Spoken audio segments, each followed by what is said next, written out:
Сәлеметсіздер ме оқушылар? 9 сынып, яғни математика пәнінен қорытынды аттестаттауға дайындық тапсырмаларын қарастырып өтейік. Ол яғни 3-ші нұсқа. Бірінші есепке тоқталайық. Ол бізде бірнекті ықшамдауымыз керек. Яғни тең дәрежесі бойынша біз көбейткенде, яғни қосатынымызды білеміз. Мына жерде формуласын жазып өтейін. Мына жерде көбейтіп дәрежеге шығаратын болсақ көбейтеміз. Ал негіздері бірдей болатын болса, оларды қосатын боламыз. Яғни мына жерде с-ның 6-шы дәрежесі көбейтілген с-ның 2-ші дәрежесі квадраты. Бөлімдер с-ның 11 дәрежесі.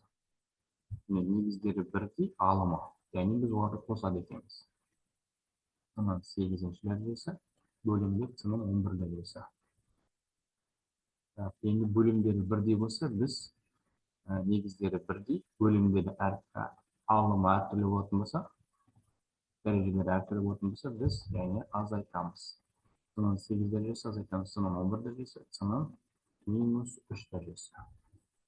Немесе ол бір бөлінген с-ның кубы деген сөз. Енді варианттарға қараймыз. Немесе мынау, немесе мынау керек. Осы жерде бұл ответ етеміз. Келесі екінші есепті қарасақ өтейік.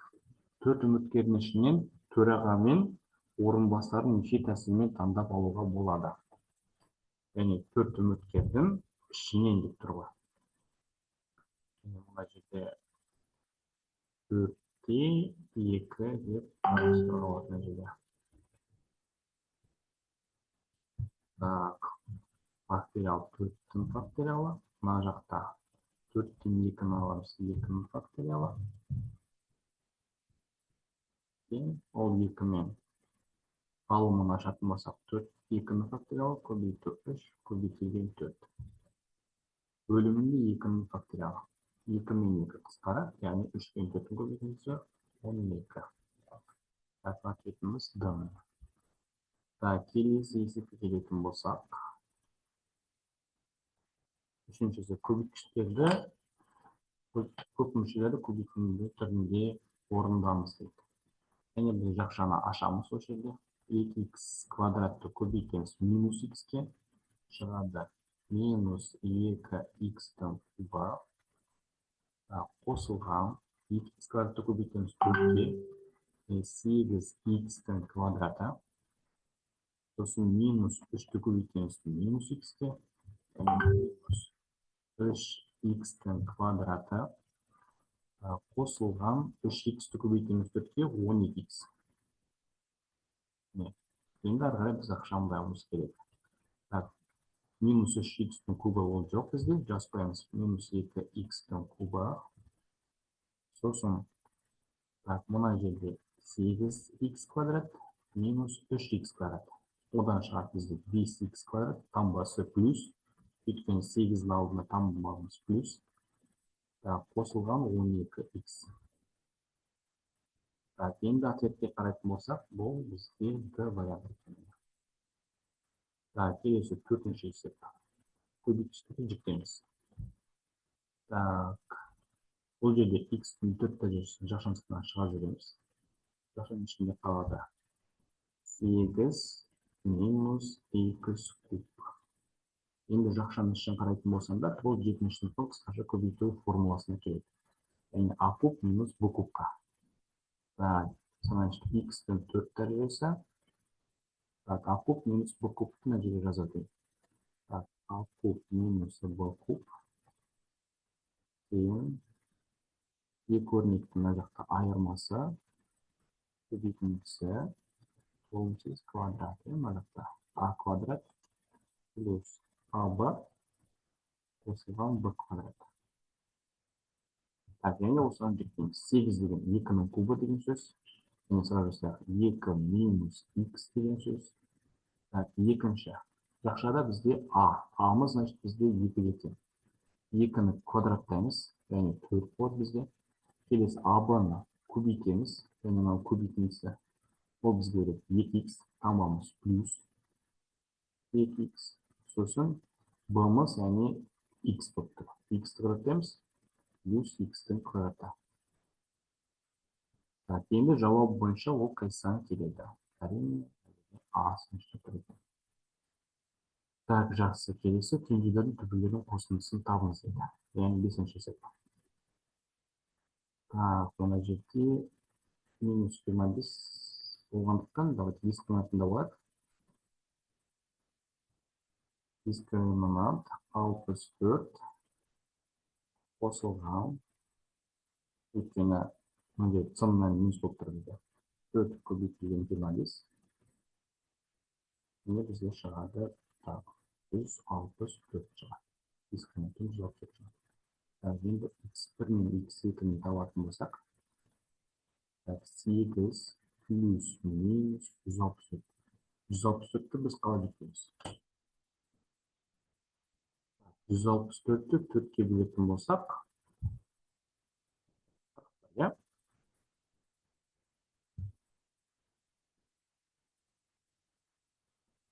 164-ті 4-ке 41, яғни біз 4 деген ол бізге, яғни түбірден алатын болсақ, одан шығады бізге 4 көбейтілген 41, яғни 4-тен 2 шығады, 2 түбір астында 41 деген жазамыз. 2 түбір астында 41 дейді. И бөлінген бөлімде 2а. 2 көбейтілген а-мыз бізде 1 екен, яғни 2-ге өтеміз. Так, осыдан шығады екен бізге x1-дің мәні тең. Так, ортақ көбейткіш 2-ні жақынсына шығарып тастайық. 4 қосылған біз x1 жазылатын бойынша. Burasында 41 деген сөз. Осыны 2-ге бөлген екісі. 2-ні 2 қысқарап, сонан шығады бізде 4 плюс burasында 41 деген сөз. Бұл бізде x1-дің мәні. Енді x2-ның мәнін табатын болсақ, дәл осыны бізде қосындысы шығады. Өйткені 2-ні 2 қысқарғандықтан бізде 5-ші азайтылса 41, burasында 41. Бұл бізде x2 мәні.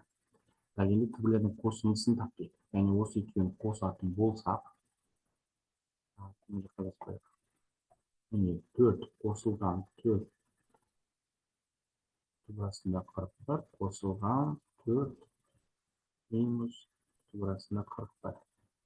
Түбірасты 41-лер жойылып кетеді. Яғни 4 қосылған 4 келеді екенімізге. Ал оның мәні 8 кетеді. Әкімдері көрінбей қапты, варианты 8 деген сөз. Так, келесі 6-шы есепке тоқталайық.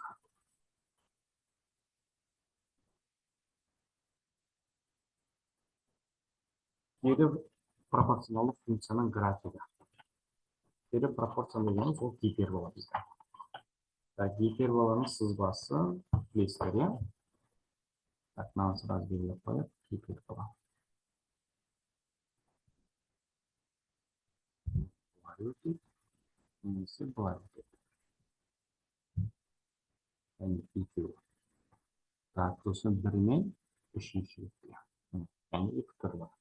А-мыз 0-ден үлкен болған жағдай, К-мыз 0-ден үлкен болған жағдай, және К-мыз 0-ден кіші болған жағдайда осы екеуі орындалады. Так, келесі қай сандар теңсіздігінің шешімі болады?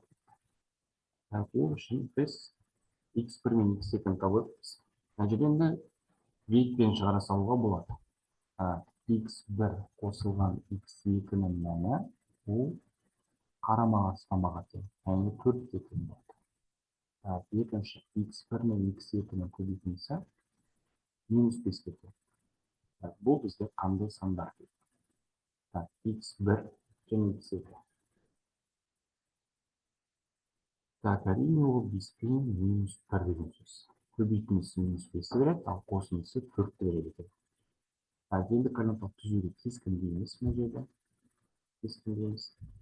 Так, минус 1.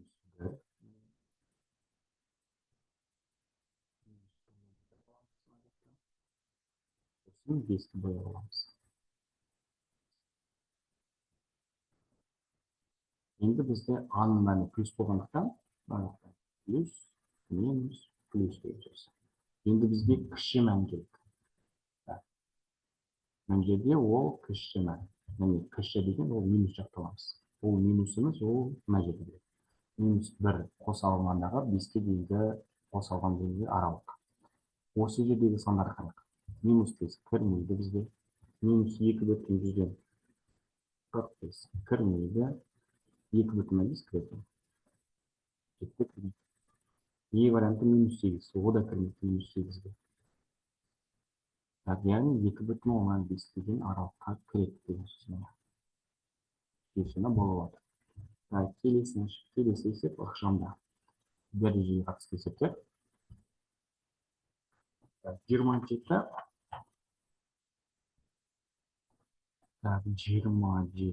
көбейтілген сразу 3-тің минус 2-ге сол 9-дан 1 деген сөз бізде. Қосылған 4 көбейту 2-ның 0 дәрежесі сол 1 кетеді. Яғни кез келген санның 0 дәрежесі сол 1 кетеді. Келесі 7-ның минус 1 дәрежесі. Ол деген 7-ның 1. Осы жерде 27-ні 9 қысқарады. Яқты 3 қосып 4 7. Онда бізде тең 7-ні бөлеміз 7-ден 1-ге. Бөлшек орнауы айналып түсіп, яғни 7-ні 7 көбейтеді. Сонда 49 береді. Бұл атып бізде бар. Түсінікті деп ойлаймын. Бұл бізде 7-ші сыныптың дәреже формуласындағы. Келесі 9-шы факториал. 5-ні факториал ол 120-ға тең.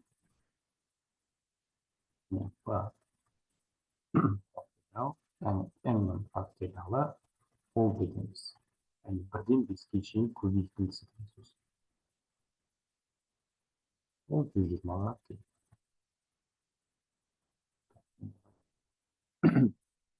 Келесі 10-шы есеп. Функцияның графигі OY осымен қиылысу нүктесінің координатасын анықтаңыз. OY дегеніміз оқушылар. Яғни мынау бізде OX бағыты. Мына бізде OY бағыты. Значит, X-ның орнына 0-ді қоямыз. Яғни мына жерде осы нүктелердің қиылысуы мүмкін. Мына жер немесе мына жерде. Яғни біз X-ның орнына 0-ді қоятын болсақ, мұнда 0 болып кетеді, мұнда 0 болып кетеді. Значит, 0-де минус 5 кетеді. 0-де минус 5. Y нүктесі. Яғни ол мына жерде. Мынаны келтіреді. Оны А деп келтірсек болады. Қиылысу нүктесі 0-де минус 5. Ол бізде вариантымыз А еді. Яғни біз А бөлімін тамамдадық. Келесі Б-ны бастайық. 11-ші есепті. Ішінде 15 бөлшек бар, жәшіктің 4 бөлшекті неше әдіспен алуға болады дейді. Бұны алды бізді комбинаторика.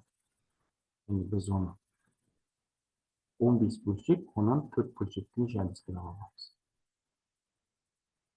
А 15-те 4. Мына форманы шығара саламыз. Жарайды, оған тоқталмай қояйын. Келесі өрнекті ықшамдаймыз. Мына ықшамды өлшесек, 1-ді 1-ге көбейтеміз. 1 болатын еді. Қосылған 1-ді көбейтеміз. Мынаған табамыз. Мына жақта минус болады. Өйткені 1-ді көбейтеміз 3-ті біраз екі. Минус 3-ті біраз екі.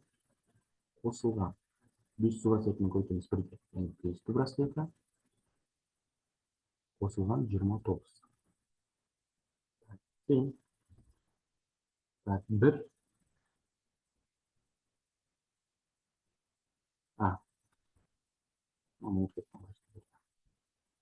Мынаны жаздық.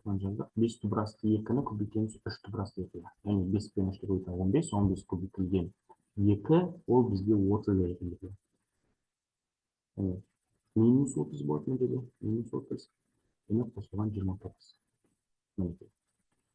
Тең осыдан қараңыздар. 1 азайтылған 30, ол минус 29.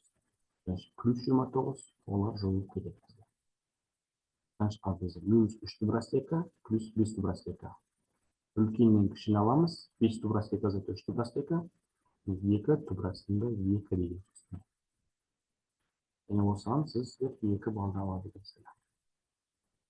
Жақсы, келесі 13-ші есеп.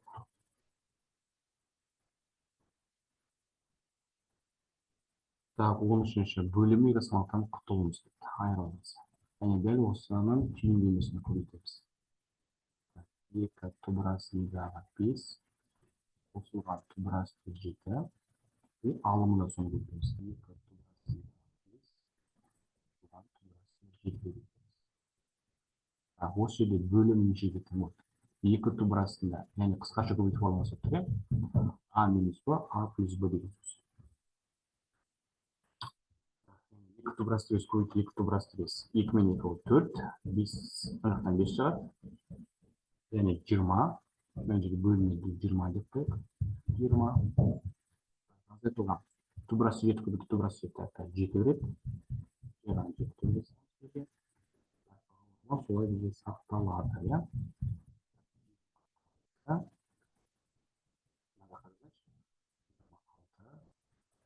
Бөлімінде азайту 7.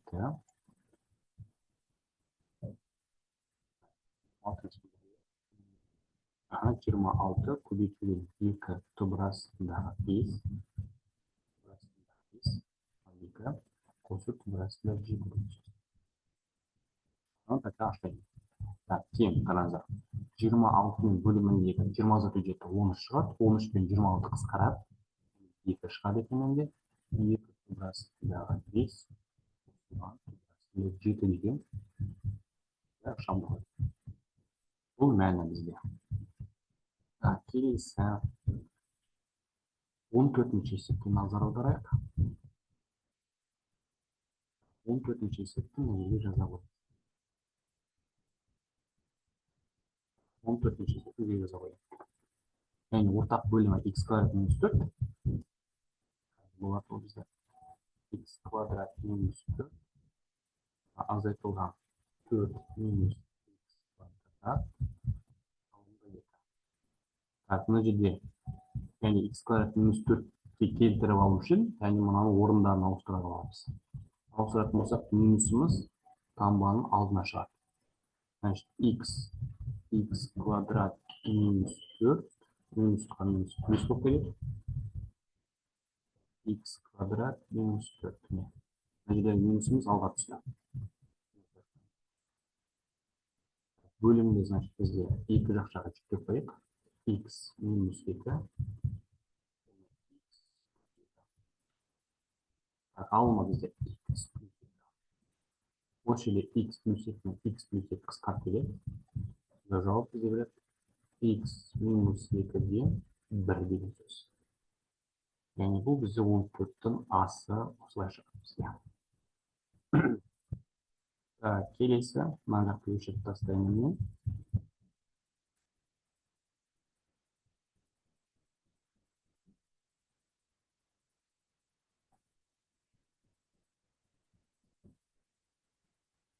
Мына жаққа жазатын боламын. Тең көбейткіштікке жүктеміз дейді. 14-тің б-сы бізде. Мына жерде 3x пен 3y яғни ұқсас. Яғни 3-ті жақшаныстан шығарып қоятын болса, x минус y. Сосын мына жерде x y квадрат, мына жақта x квадрат. Яғни екеуінде бар x y. Қосылған x y. Жақшаның ішінде қалады y минус x. Осы кезден тағманыз қойымыз 3x минус y. Жақшаның іші ұқсас болмағандықтан біз мынаны орындарын ауысамыз. Орындарын ауысатын болсақ, минус x плюс y. Минусы жақшаның шығаратын болсам, x минус y. Ұқсады жақшаның іші. Мұна минус үстін жаққа барып көбейтеді. Минус x y. Жақшаның ішінде x минус y болады. Енді жақшаны іші міне қараңыз. 1 дейін. Оны бір жақшаға аламыз. X минус y деп. Енді екінші жақшаға жазамыз. Қалғаны бізде 3 қалған жерде. Бұл бізде есептің жауабы болады. Келесі 15-ші есеп. 15-ші кетімізді жасайық. B1-іміз 3-ке тең, B2-іміз -6-ға тең. Біз табу керекпіз алғашқы 5 мүшесінің қосындысын.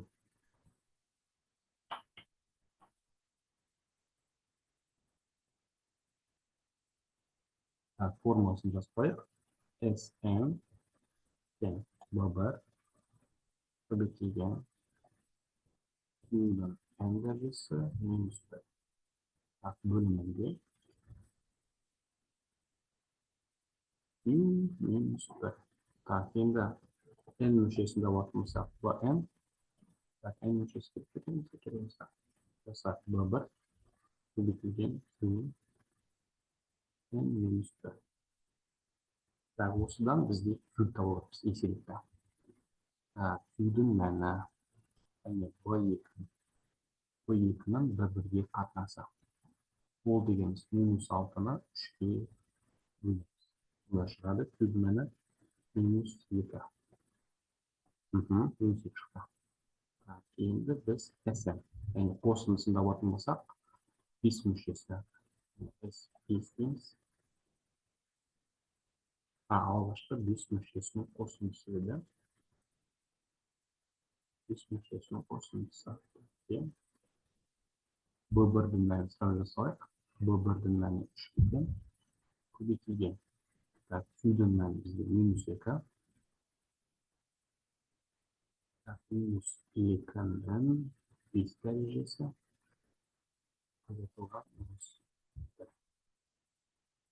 Бөлімінде Q-іміз -2 и -1. -2-ның 5 дәрежесі -32, -33 керек көшеде. 3 көбейтілген -33. Бөлімінде -3.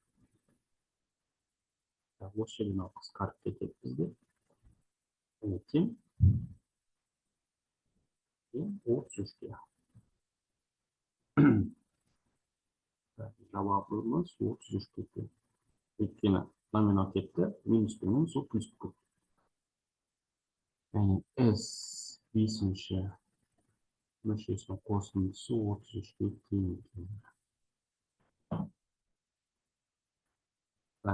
Қарабаңыздар, немесе стопқа қойып жазып алсаңыздар болады.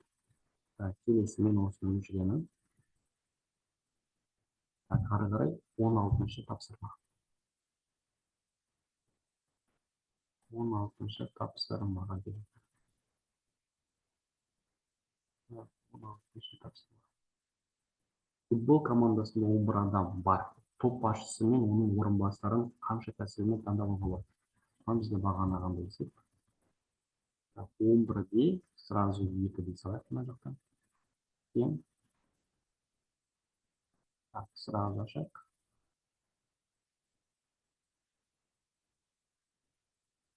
11-дің факториалы мына жақта. 11 туған 2, 9-дің факториалы. 9-дің факториалына шейін келеміз. Сосын 10-11-ді көбейтуге жазып кетеді. 9-дің 9 қысқарады, яғни 10-11-дің көбейтілмесі 110-ға тең деп сөйлесем. 110-ға тең. Келесі 17-ші есеп. 3-ке еселік болатын барлық екі таңбалы сандардың қосындысы. 3-ке еселік. Бірінші бізде 3 болады.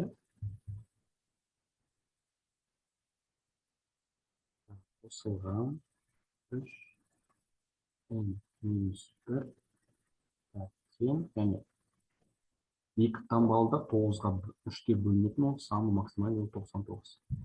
Осы жерден біз n-ді табылдық. Значит, 3 қосылған 3n минус 3-ке тең 99-ға. Осы жерде 3n тең 99-ға. 99 3-ке бөле саламыз. Мынаны минус 3-ке 3 кетіп қалды. N-іміз 33-ке тең. Енді естуіміз керек. Сондардың қосындысын табамыз.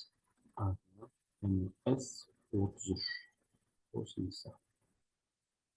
Арифметика прогрессия. Yani A 33 A қосылған A 33 дейтін жақта бөлінген 2-ге көбейтілген 33-ке. Так, А 33-тің мәні біз және қойып тұрмыз, яғни 99 деп тұрмыз. Сонда тең А1 мен 3-ке тең қосылған 9 бөлінген 2 көбейтілген 33. Так, осы жерде қосамыз, 2-ге бөлеміз. Ол тең береді бізге 1683 дейді. 2 таңбалы сандарының қосындысы 1683.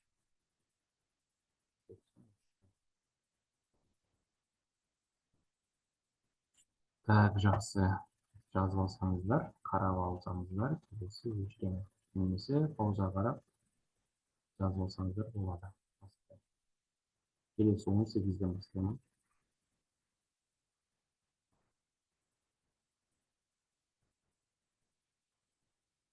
Так, 18-ші есеп. Моторлық қайық өзен ағысымен 28 км және өзен ағысына қарсы 25 км жүріп өтті. Барлық жолға жұмсалған уақыты тынық судағы 54 км жолға кететін уақытына тең дейді. Онда өзен ағысының жылдамдығы 2 км сағат. Және біз табу керекпіз тынық судағы жылдамдығын.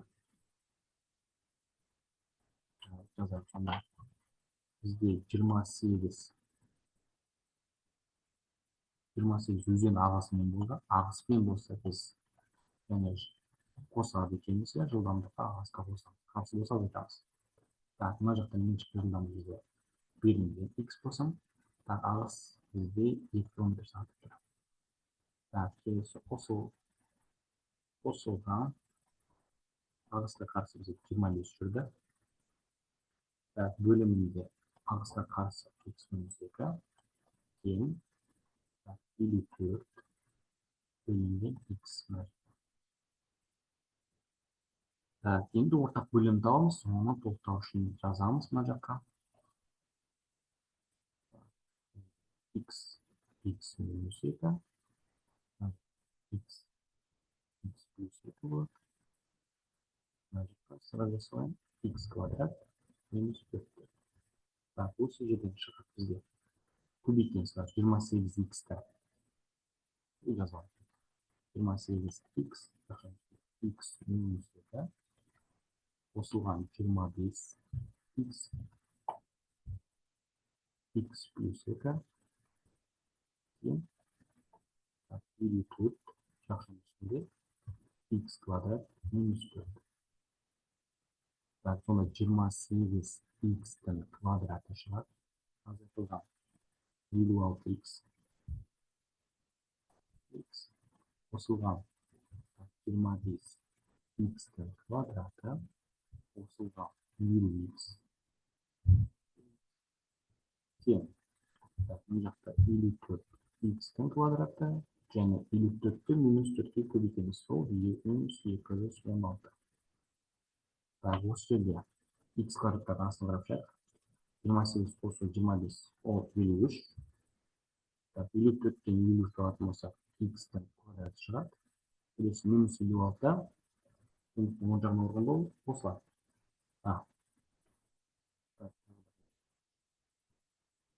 50x қатындығы. Минус 56 плюс 50 минус 6 тең оң жағына орғанда плюс болады 6x. Минус 216. Осы жерде бетпен жазылады, өйткені қосындысы минус 6-ға көбейтіндісі минус 216-ға тең. Так, сонда x1-дің мәні сразу 12-ге, және x2-дің мәні минус 18-ге.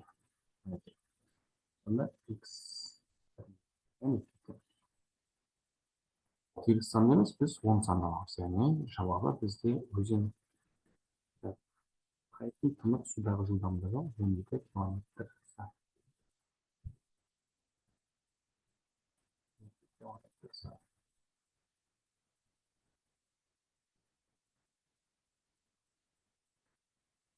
Келесі 19 пен 20.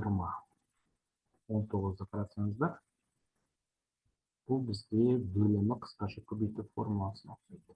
А минус Б, А плюс Б, және тең бөлім жазып қойып, олардың көбейтіндісі косинус альфа, екінші шақшада бір азайтылған косинус альфа. Бірінші қосу және азайту. Мына жаққа жазамыз. Тоқтауыш көбейткіш, яғни бір азайтылған косинус альфа. Мына жаққа жазамыз. Бір қосылған косинус альфа. Тоқтауыш көбейткіштері. Енді бір-біріне көбейтетін болсақ, синус альфа, азайтылған синус альфа, көбейтетін косинус альфаны береді. Синус альфа, қосылған синус альфа, және көбейтілген косинус альфа. Мына екеуі бізде қарама-қарсы болғандықтан олар жау керек. Онда тең шығады бізде 2 синус альфа. Бөлімі бізге береді. Бір азайтылған косинус квадрат альфа береді. Өйткені қысқаша көбейту формуласы болып тұр. Сонда 2 синус альфа. Бөлімі біз бір азайтылған косинус квадрат альфа. Оны біз аламыз синус квадрат альфа. Негізгі тригонометрия формулалар бізде.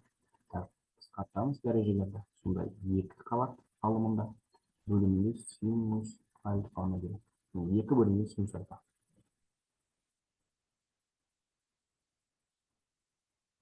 Жазбаңға келесі. Мына жақты өлшеп тастап, 20-да түсіндіріп өтеді.